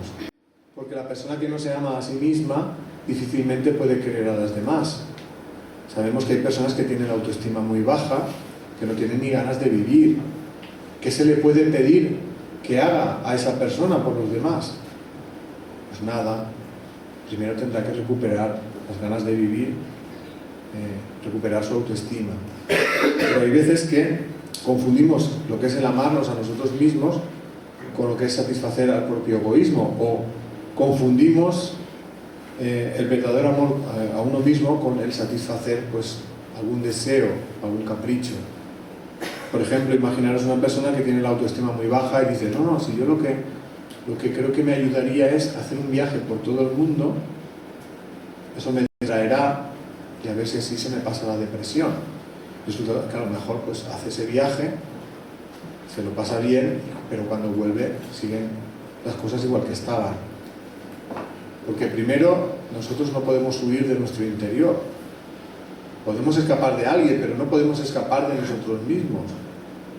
Si no resolvemos los problemas nos acompañan allá donde vayamos. Y luego, si hemos intentado huir de un problema y volvemos de nuevo al lugar donde se da ese problema, pues todo se vuelve a reactivar, ¿no? Por eso yo considero que amarnos a nosotros mismos se trata de reconocer cuáles son nuestras necesidades afectivas, reconocer cuáles son nuestros sentimientos y pasar a desarrollarlos para que sean el motor de nuestra vida. Y para poder hacer eso es necesario que nos conozcamos interiormente. Conocernos interiormente significa saber distinguir lo que sentimos de lo que pensamos. Porque dentro de lo que pensamos está la influencia de toda la educación que hemos recibido. Y si es una educación represiva con los sentimientos, podemos estar actuando por lo que pensamos en contra de lo que sentimos. Y esto es lo que nos hace sufrir. Un ejemplo para que se entienda mejor. Pongamos el caso de una mujer que lleva unos años en una relación de pareja, se casó cuando era joven, pero se ha dado cuenta de que no es feliz porque no está enamorada de su pareja, de su marido. Si realmente se quisiera a sí misma, pues le diría a su marido, mira, yo no estoy enamorada de ti. Por lo tanto, ni soy feliz yo, ni te puedo hacer feliz a ti. Vamos a dejar la relación. Pero ahora imaginemos que esa mujer es una mujer pues que ha sido educada en la educación tradicional, que le decía que el matrimonio es para toda la vida y que romperlo es un pecado. Aunque eso no es lo que más nos afecta. Lo que nos afecta es el que dirán. ¿Qué van a pensar los demás si damos ese paso? Empezando por la pareja. ¿Cómo va a reaccionar? ¿Lo va a encajar o va a tomar represalias? ¿Qué va a pasar con la familia? ¿Lo van a encajar? ¿Qué va a pasar con las amistades? En general en la sociedad, y más en los pueblos, que todo se conoce de todos, ¿no? El cuchicheo y el critiqueo. ¿O qué va a pasar con los hijos en el caso de que haya hijos en la relación? ¿O qué va a pasar con la hipoteca? Menudo marrón si entre los dos no la podíamos pagar. Pues imaginemos que por alguna de esas razones o por una suma de todas ellas, pues esa mujer decide continuar esa relación de pareja. Pues esa es una mujer que no se ama a sí misma, porque actúa por lo que piensa en contra de lo que siente. Y a consecuencia de ello sufre. Por eso yo siempre pido que todo el mundo se haga una reflexión. La reflexión es, ¿soy feliz o no soy feliz? Si no soy feliz, me reconozco como persona desgraciada. Indaguemos en los motivos de esa desgracia, de ese sufrimiento. Si descubrimos que el motivo principal es que no vivimos de acuerdo con nuestros sentimientos, cambiemos eso. Primero, aclarémonos en cuáles son nuestros sentimientos verdaderos. Quitemos la influencia de toda la educación represiva. Y cuando ya lo tengamos claro, tomemos decisiones. Para que nuestra vida sea un reflejo de lo que sentimos. Aunque sea darle la vuelta de arriba a abajo. Porque es la única manera de llegar a ser felices. También en el tema del amor a los demás estamos un poco confundidos. A veces decimos que amamos cuando en realidad detrás de ese amor se esconde algún tipo de actitud egoísta. Para mí el amor en su máxima expresión ha de ser incondicional, es decir, la persona que ama verdaderamente no espera nada a cambio de lo que hace, y el que actúa por interés no está amando verdaderamente. También es necesario que el amor sea libre, es decir, no se pueden forzar los sentimientos. Tú no puedes obligar a nadie a que te quiera, ni tampoco te puedes obligar a querer a alguien a la fuerza. Esto es algo que ha de nacer espontáneamente, y más en el tema de la relación de pareja. Seguramente nadie se identifica en esas facetas. Por ejemplo, cuando uno habla del amor a los hijos, suele pensar, no, si yo a mis hijos los quiero más que a mi vida. Daría mi vida por ellos, pero con todo lo que hago por ellos, y mira cómo me lo pagan. Eso más de una lo habrá dicho. A partir de hoy ya no, porque se va a acordar de lo que voy a decir ahora. Y es que en esa forma de querer, del mira cómo me lo pagan, estamos reconociendo que sí que esperamos algo a cambio de lo que hacemos. ¿Y qué es lo que esperamos? Que nuestros hijos hagan lo que nosotros queremos, con lo cual tampoco respetamos su libertad. Es decir, que en esa forma de querer ya hay una parte egoísta. Y esa forma de querer egoísta es lo que llamamos en el libro el apego. El apego, por definirlo de una manera muy sencilla, es el amor posesivo. Es de la persona que cree que por amar a alguien esto le da derecho de propiedad. Y que cree que tiene derecho a vulnerar la libertad y la voluntad de ese ser querido. Eso nos pasa mucho con la pareja y con los hijos. Con la pareja porque pensamos que el haber un vínculo con ella, sobre todo si hay un contrato de matrimonio de por medio, nos da derechos de propiedad, y no es así. Y con los hijos, por el hecho de haberlos parido, haberlos criado, también creemos que tenemos derechos de propiedad, y tampoco es así. Las personas que actúan con apego, como digo, tienen tendencia a vulnerar la libertad y la voluntad de la persona supuestamente amada. Incluso la llegan a retener a su lado en contra de su voluntad. Estamos cansados de ver en la tele los casos de violencia de género que acaban con el asesinato de la exmujer a manos del exmarido, pues pareja, porque este, después de haber intentado retenerla por diferentes formas, generalmente con maltratos físicos, psicológicos o de ambas clases, ante la imposibilidad de retenerla, la acaba asesinando. Y esa mujer ese hombre, esa pareja que comete el asesinato, se quiere autoconvencer de que lo ha hecho por amor, porque no podía vivir sin esa persona. Pero a eso no le podemos llamar amor. Eso es el apego. La persona que ama verdaderamente procura respetar la libertad del ser amado y procura su felicidad. No es el gran causante de sus sufrimientos, como ocurre en estos casos. Por eso, si alguna vez os ocurre que por el motivo que sea vuestra pareja decide dejar la relación, jamás la perseguiréis para obligarla a continuar. Es lógico sentir tristeza si alguien te abandona, pero eso no nos da derecho para ir detrás de esa persona, para perseguirle y hacerle la vida imposible e intentar obligarle a que vuelva. Porque ¿de qué serviría eso? A lo mejor lo puedes tener a tu lado retenida, pero no puedes obligarla a que te ame. Será una relación sin sentimientos, donde sufriremos nosotros y haremos sufrir a la otra persona. Por eso lo justo en esos casos es, si realmente queremos a esa persona, dejar que ella haga su vida y nosotros intentar rehacer la nuestra. Algunos ejemplos de cómo se vulnera la libertad de otra persona por culpa del apego. Hay apego, la madre que retiene a los hijos a su lado cuando son mayores y se quieren independizar, o hay apego en el marido que considera a la mujer de su propiedad e intenta anular su voluntad y libertad para satisfacer sus deseos. Dice el marido, dice la mujer. En general, en cualquier relación de pareja, haya o no un vínculo de matrimonio de por medio, cuando uno de los dos se cree con derecho de vulnerar la libertad del otro y está actuando con apego. Y si eso no lo reconoce y lo intenta cambiar, lo que haces es sufrir y hacer sufrir a los demás. Algunos libros que hablan sobre el amor y la diferencia entre el amor y el apego son la saga de libros de Ami, son de Enrique Barrios, son libros que son como cuentos pero que dicen grandes verdades, por eso los recomiendo. Y ya para acabar la charla, y como dije al principio, quería hacerlo hablando del miedo, porque para mí es un gran causante de sufrimiento y también de enfermedad. Quizá el miedo más pernicioso, el que más sufrimiento causa, es el miedo a no ser queridos. Dentro del miedo a no ser queridos entra el miedo al rechazo, a la incomprensión, a la agresividad de los demás hacia nosotros mismos, al desprecio y finalmente el miedo a la soledad, a que no nos quiera nadie.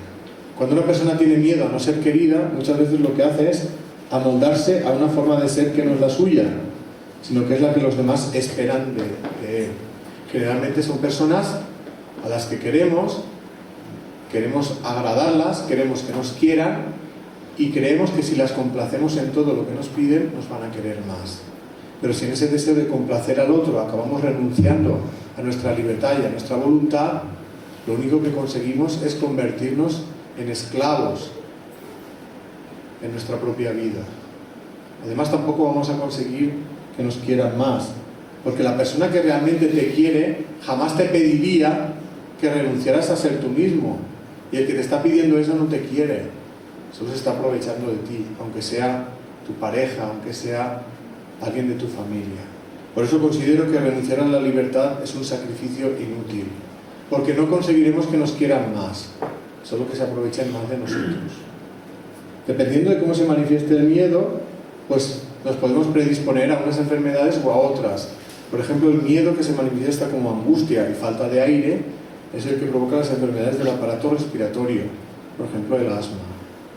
El miedo a expresar opiniones o sentimientos provoca enfermedades en la zona de la garganta, por ejemplo, problemas de hipotiroidismo. El miedo que se manifiesta como represión de la personalidad provoca enfermedades del aparato digestivo a consecuencia de los conflictos indigestos. Y el miedo que se manifiesta en falta de seguridad es el que provoca las enfermedades relacionadas con la baja autoestima, enfermedades de los huesos y de la sangre. ¿Cómo se puede superar el miedo? Pues primero hay que reconocer que se tiene miedo y luego saber a qué se tiene miedo.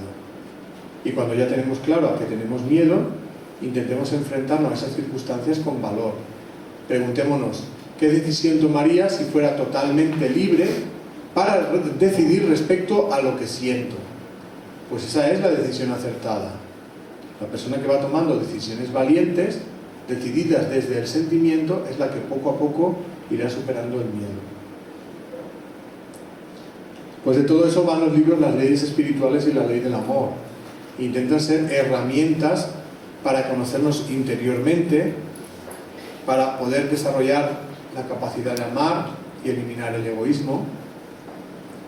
También intenta responder a preguntas de tipo existencial que todos nos hemos hecho: de dónde venimos, a dónde vamos y cuál es el sentido de la vida. Ambos libros los podéis descargar gratuitamente por internet en ese blog que tenéis ahí, lasleyesespirituales.blogspot.com. En realidad no hace falta apuntarse la dirección, lo pongáis en Google Las leyes espirituales, pues esto os va a llevar, la primera entrada será la del blog. En ese blog, aparte de descargar los libros, podréis ver diferentes vídeos sobre la charla de hoy, sobre las charlas de los libros. Podéis ver también cómo conseguirlos en formato papel. Los libros en formato papel valen 2 euros y con esos 2 euros se cubren los gastos de impresión de la imprenta, no hay ánimo de lucro, y todos los distribuidores que lo están distribuyendo se han comprometido a hacerlo de esa manera. Hemos traído libros y al final de la charla, si los queréis conseguir, pues ahí en esta mesa pues lo podréis hacer. Y ya para ir acabando, como resumen de la charla, deciros que para mí el conocimiento de todo esto, que para mí es una realidad, pues me ha ayudado a darme cuenta pues de que la vida sí que tiene un porqué. Me ha enseñado pues que muchos de los sufrimientos de la vida no son estériles, sino que forman parte de un proceso evolutivo que tiene el objetivo de ayudarnos a desarrollar nuestra capacidad de amar, aunque sí que es cierto que la mayoría de los sufrimientos nos los creamos nosotros mismos porque no actuamos ni vivimos de acuerdo con lo que sentimos. Pero también es cierto pues que hay pruebas que vienen como consecuencia de los actos realizados contra otros seres en otras vidas. Por eso la enfermedad desde el punto de vista espiritual puede tener dos orígenes. Por un lado estarían las enfermedades adquiridas, que tienen que ver con lo que ocurre en esta vida. Generalmente se trata de enfermedades que aparecen porque no sabemos o no queremos asumir las pruebas que nos han tocado vivir en la vida. Eso genera sentimientos tóxicos que nos hacen sufrir, que dañan nuestro interior y al final acaban apareciendo exteriormente en forma de enfermedad física. O bien también pueden venir a consecuencia de que hemos reprimido nuestro interior y no actuamos ni vivimos de acuerdo con lo que sentimos. En estos casos la enfermedad física actúa como una especie de alarma que nos avisa de la enfermedad del interior y está ahí para motivarnos a hacer un cambio. Por otro lado, tendríamos las enfermedades congénitas, cuyo origen se encuentra en los actos realizados en otras vidas. En realidad son pruebas para eliminar deudas acumuladas y es un proceso en el cual uno vive en sí mismo una situación de sufrimiento semejante a la que él pudo haber causado para otros seres. Y a través de esa experiencia de carne propia, pues toma conciencia que ese sufrimiento no le es grato a nadie y que debe dejar de provocarlo.